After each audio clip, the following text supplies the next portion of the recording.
Okay, now we're continuing with our casting process. What are you doing now, Deb? This is platinum sterling or silver that's been alloyed with platinum, About what percent? 3%. Okay. And one of the rings I'm casting today is going to be cast in this material. So I have the fresh metal and I have the sprue button because we always need to have extra metal for the process of casting. Right now Deb's weighing out the yellow gold, Royal Yellow 14K. Now Deb has loaded the crucibles with their respective metals. Sterling, 14 karat yellow with no button, so that's an entirely fresh metal casting. Regular sterling and white bronze. First one was platinum sterling. So Deb has several casting rods that are all labeled. The bronze the carbon rod is used in bronze, and the sterling and gold castings have their own quartz rods, just to keep things clean and uncontaminated. Next to it is some flux borax powder to reduce oxidation. The crucibles, the kiln with the flasks.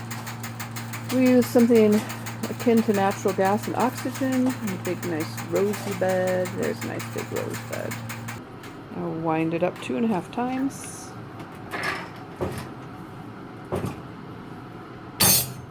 Pull the pin, hold it in place. Now the reason there's an angle, the joint there, the hinge for the arm, is that you'll get an extra bit of force as the arms straighten. Let's do yellow gold. Okay, I like yellow gold.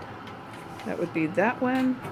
Now, this is all fresh metal. There's no button, so there's a lot less mass to have to melt. And it'll melt faster than silver anyway. So here we go with the 14K gold. We've wound it up 2.5 times. Start with a preheat flame.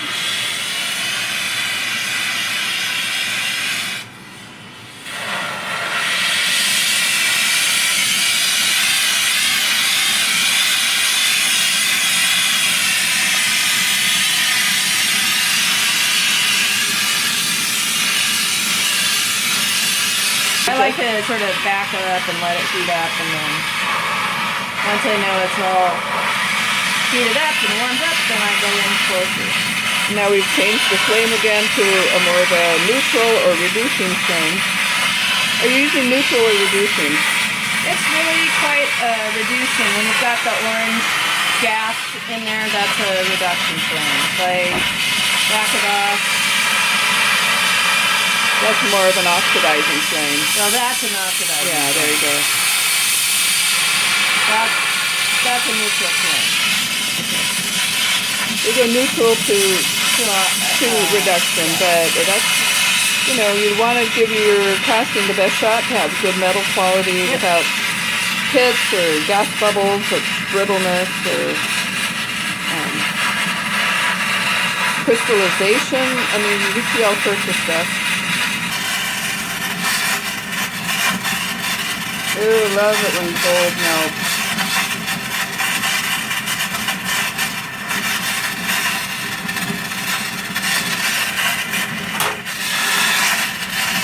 Ready to get our flask out of the oven. Last one in there. Oops, oh gosh, boy, we got a production line today. There's another one in there still.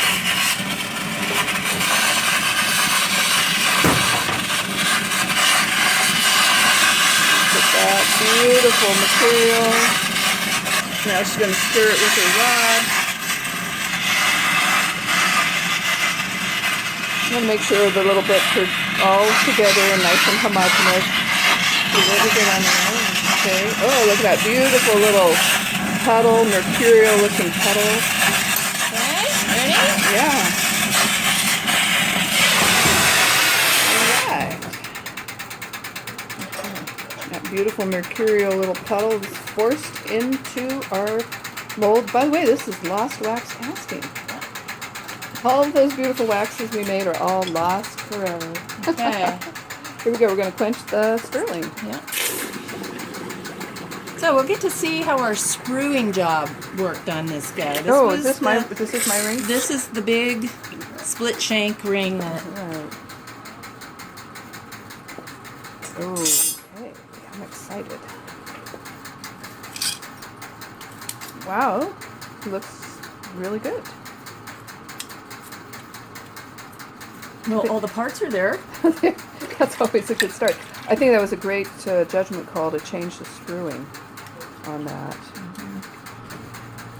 It's the last thing you want is to pull your casting out of the water and see Bits a and partial pieces. bezel, you know, that didn't fully cast. And you have to either do it over or do an interesting patch job, which sometimes is not possible. But that looks very nice, Deb. It'll look even better when it's pickled. Hold still, hold still. Okay, right there. Beautiful. It's Nice. fresh out of the plaster. There you go. Any noises? This is a furnace. No, it's this. Oh yeah, that noise. So now she takes the flask. Ooh, it's a nice scent of red. Look at that.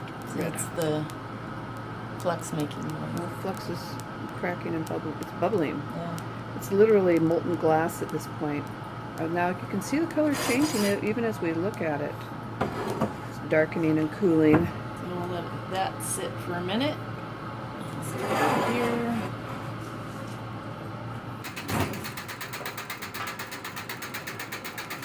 Now, shall we see what's in the bronze? Let's see what's in the bronze. Okay, that's So still this one's spinning out. It's still an extremely hot flask, but now she's going to quench it. Well, there'd be no red showing in your button because you don't want to shock the metal too much. The metal's very hot, so the plaster, and the flask is still hot. So the plaster sort of disintegrates via the heat. Oh, okay. I White see. bronze. So here's the last flask, or the last crucible with the platinum sterling, and then it will have the last flask. And it's a taller flask again, right? Oh, it's a shorter flask. Okay. So I pushed the swing back a little bit. On the top of the metal as it puddles.